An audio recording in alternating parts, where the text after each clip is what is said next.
Saya mau selamatin dia, Pak. Dia orang baik, Pak. Dia nggak salah. Orang baik dari mana? Dia udah mengamili anaknya Pak Hajat.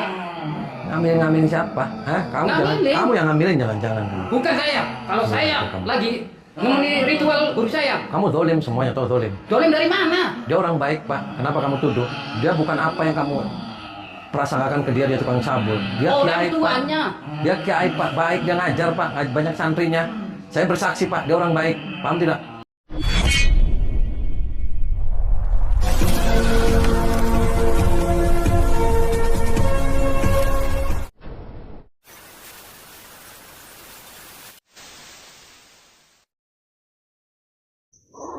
Allahumma sholli ala Muhammad ya Rabbi sholli alaihi wasallim. Allahumma sholli ala Muhammad ya Rabbi sholli alaihi wasallim. Rabbi fanfa'na ببركتهم واهدنا الحسنى بحرمتهم ربي فانفعنا ببركتهم واهدنا الحسنى بحرمتهم.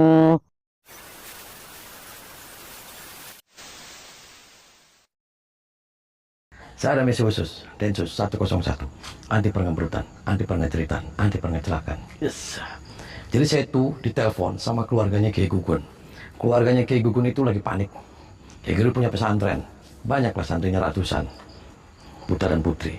Ditelepon saya sama Ibu Nyai. Kang, minta tolong. Ya kenapa, Bu? Ini suami saya, Kiai Gugun, ini lagi kena fitnah. Fitnah apa, Bu Nyai? Jadi dari pagi itu dia dipanggil sama orang tuanya wali murid. Oh, dipanggil kemana? Dia dipanggil sama orang tuanya wali murid. Konon katanya wali muridnya itu namanya Pak Hajat. Pak Hajat ini punya anak perempuan namanya Ike. Aduh. Terus katanya si Ike ini adalah salah satu murid di pesantren Kiai Gugun. Nah, konon katanya Kiai Gugun itu difitnah, dituduh mencabuli Ike, anaknya Pak Hajat. Konon katanya hamil 1 bulan. Assalamualaikum warahmatullahi wabarakatuh. Sahabat yang dirahmati Allah Subhanahu wa Ta'ala, video ini adalah misi Kang Ujang untuk menolong Kiai Gugun yang dipaksa melakukan sumpah pocong. Santriwatinya menuduh Kiai Gugun telah menghamili dirinya.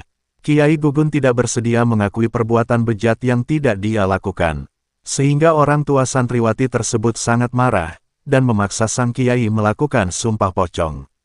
Lalu bagaimanakah aksi Kang Ujang tersebut? Silahkan disaksikan kisahnya selengkapnya.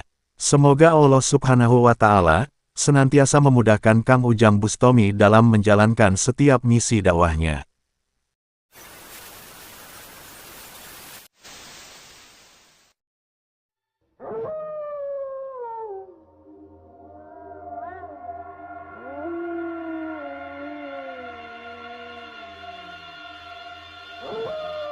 Sahabat Kang Ujang Bustomi yang berbahagia. Kisah ini bermula dari istri Kiai Gugun yang datang dan bercerita kepada Kang Ujang Bustomi bahwa suaminya saat ini dizolimi oleh Pak Hajat, bersama dengan teman dan gurunya yang seorang spiritual sesat. Pak Hajat menuduh Kiai Gugun telah menghamili putrinya yang bernama Ike, yang memang menjadi santriwati di pondok pesantrennya. Pak Hajat sangat marah dan meminta Kiai Gugun agar datang ke rumahnya untuk bertanggung jawab atas perbuatannya. Kiai Gugun yang merasa tidak melakukan tuduhan bejat itu, kemudian datang untuk meluruskan bahwa tuduhan tersebut adalah tidak benar adanya. Namun Pak Hajat tetap menuduh Kiai Gugun. Bahkan bersama teman dukun dan guru spiritualnya, Pak Hajat memaksa Kiai Gugun untuk melakukan sumpah pocong, agar mengaku bahwa dialah yang telah berbuat bejat tersebut. Dan mengetahui yang demikian itulah istri Kiai Gugun, merasa sangat khawatir dengan yang dialami suaminya. Sehingga dia datang kepada Kang Ujang, agar bersedia untuk menolongnya. Kang Ujang yang memang tahu bahwa Kiai Gugun adalah kiai yang amanah dan tulus ikhlas, pun berusaha menolong Pak Gugun yang terzolimi itu. Sebab itulah Kang Ujang kemudian datang ke rumah Pak Hajat. Kang Ujang kemudian bertemu dengan Neng Ike, sang santriwati yang mengaku dihamili oleh Kiai Gugun tersebut.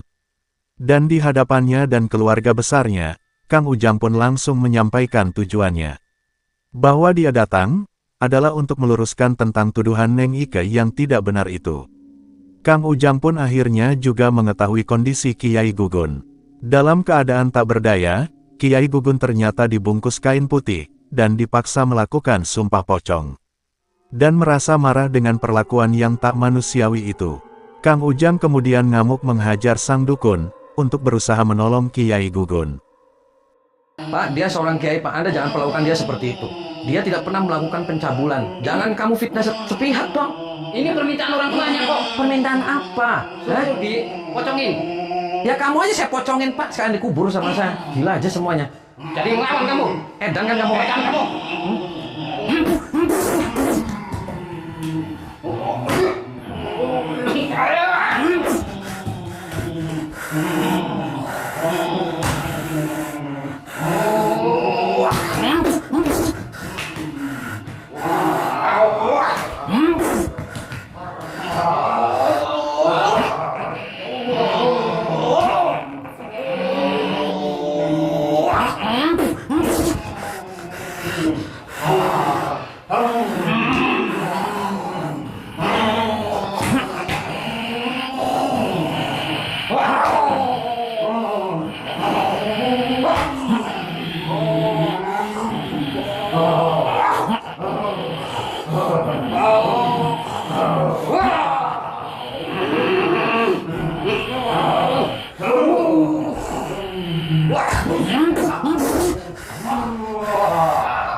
Edan kamu, Pak. Baik, berhenti kamu. Kamu waras, Pak. Kamu waras, kamu. Waras saya. Edan kamu, Pak. Siapa bilang edan sama saya? Kenapa kamu dolimin dia, Pak? Orang suruh saya. Dia nggak mencabulin, dia nggak ngamilin. Kenapa Katanya kamu gitu? udah ada buktinya. Kok katanya buktinya apa? Itu dari anaknya. Lah, jangan-jangan kamu nih semuanya yang pada Sembarangan edan. aja kamu. Pak, kalau pengen konfirmasi dan klarifikasi, jangan caranya seperti ini, Pak.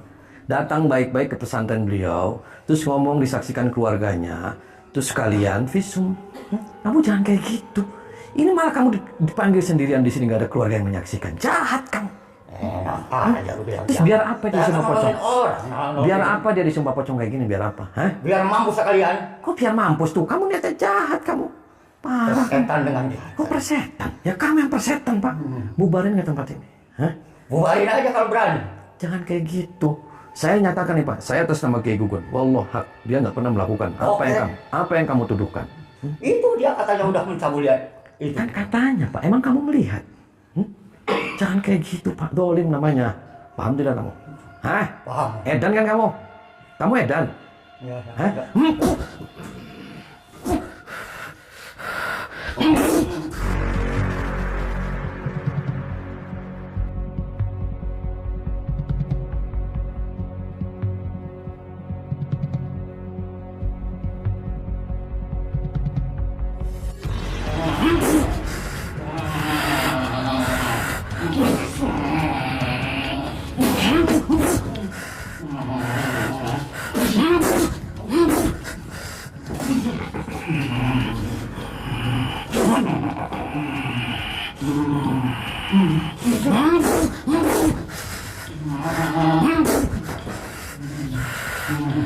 Boleh juga ya, Pak. Edan dasar kamu, Pak. Soakan kamu. Hah?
Edan kok.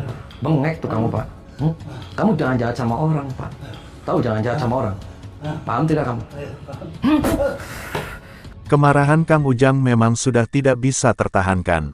Kang Ujang yakin bahwa orang di balik hamilnya putri Pak Hajat adalah ulah dari sang dukun guru spiritualnya itu sendiri. Sebab itu Kang Ujang harus memberikannya pelajaran.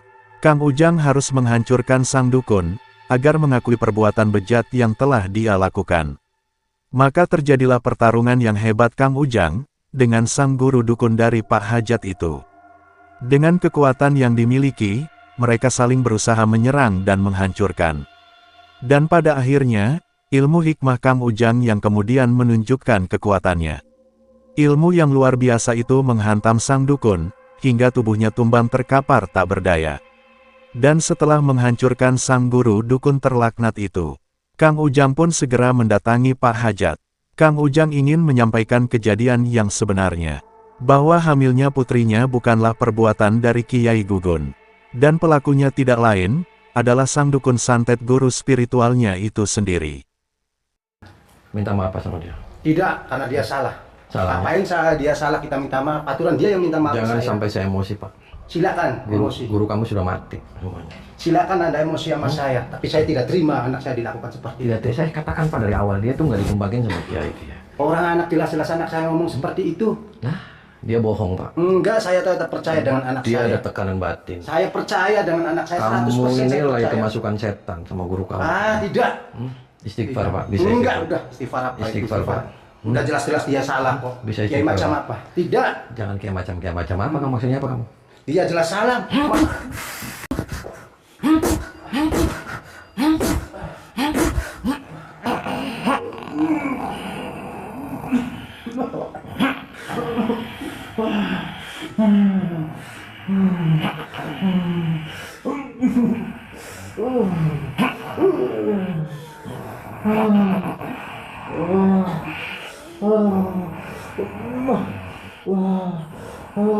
Muntahin semua setan, keluarin, muntahin.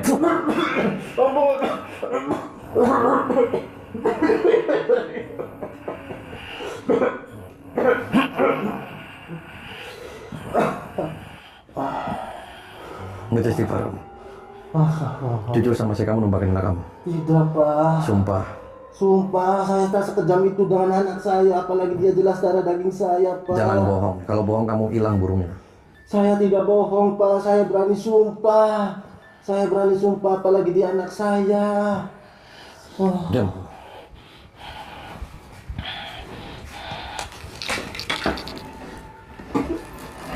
Bu, nasihatin anaknya, minta maaf sama dia. Jangan fitnah gitu. Kenapa minta maaf? Ya, Karena jangan. saya yang jadi korban, Pak. Sekali lagi Oh, jangan. nggak ada pembelaan sama sekali. Nggak ada pembelaan. Ibu lagi Anak kemasukan saya. setan. Lihat anak saya stres. Ya, dia biar Anak stres saya aja, Edan. depresi. Karena apa? Ya, biar aja suruh Dia depresi jadi dia. korban. Tadi ngomong Edan aja kamu tuh. Tuh minta maaf sama Kamu dia. yang edan. Minta Kamu maaf. dari tadi bilangnya begitu. Minta maaf sama dia. Enggak, saya nggak bakal minta maaf. Kenapa? Karena lihat anak saya. Saya sakit sebagai ibunya. Saya juga sakit, Bu, itu dia diperlakukan seperti itu. Biarin karena kelakuannya sendiri. Kelakuannya dia. Saya sumpah ke mulutnya, Bu. Kamu yang saya support.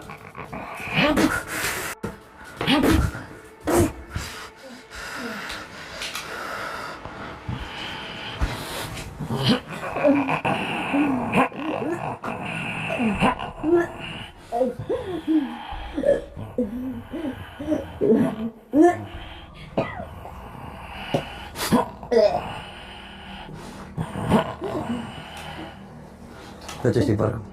Astagfirullahaladzim. Duduk. Duduk. Bangun.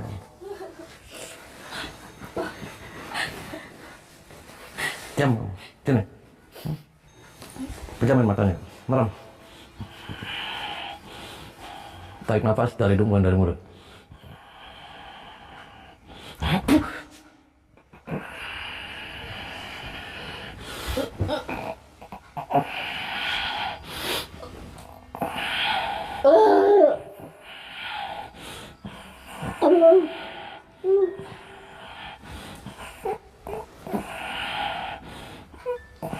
Muntahin semua setnya. Boleh, muntahin.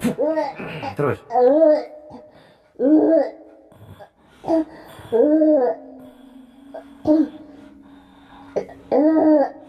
Tarik nafas dari hidung, bukan dari mulut.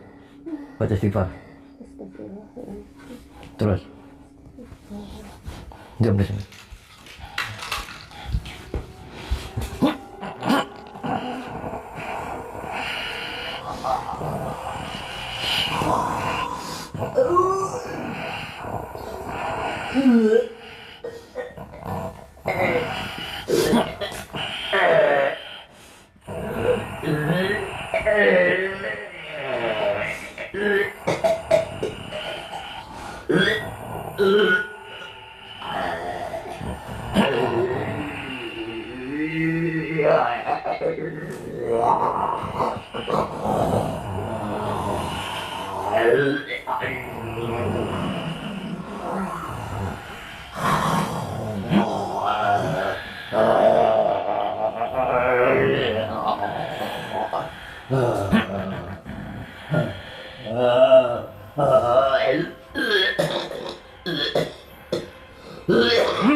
Baca istighfar kamu.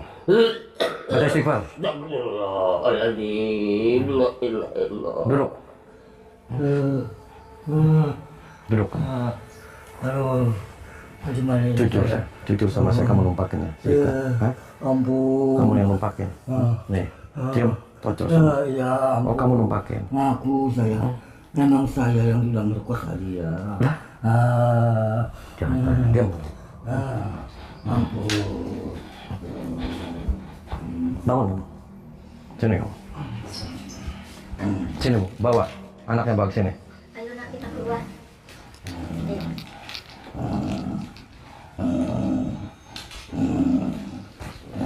Kamu kenapa jahat nuduh dia yang numpakin? Karena saya diancam, Pak. Tuh, yang numpakin dia tuh guru kamu tuh. Astagfirullahaladzim. Anda ini gimana? Sini, duduk, Saya duduk. itu, Duduk, sini. Bapak itu sudah anggap seperti orang tua, Pak. Kenapa tega dengan anak saya? Bapak minta rumah saya bangunin, Pak. Bapak minta Bapak mobil tega saya sih? beliin, Bapak guru Pak. saya, guru ritual saya, Guru masa apa Anda ini? guru saya nggak Saya mau. bersumpah. Kenapa kamu yang nuduh dia? Teganya sih malah ngecewain mama. Silakan saya. Kenapa kamu nuduh dia? Saya nggak mau. Saya nggak mau dinikahin, nggak mau. Kenapa kamu nuduh kiai kamu? Hah? Saya diancam. Ampun. Saya diancam sama guru saya. Dan aja dia pelakunya. Dan aja. Bapak saya Saya nggak mau nikah sama dia. Saya nggak Kamu mau. di mana Saya ditumpakinnya? nggak mau. Tapi kenapa kamu melakukan itu? Saya kasihan sama bapak kamu. Selama ini bapak kamu membiayai sekolah kamu, dididikan, di pesantren. Kenapa kamu begitu? Minta maaf sama kiai Gugun semuanya. Minta maaf. Ngecewain bapak. Minta maaf sama kiai Gugun. Biarin dia. Diam kamu sini. Parah aja kamu. Pak Kiai, maafin saya.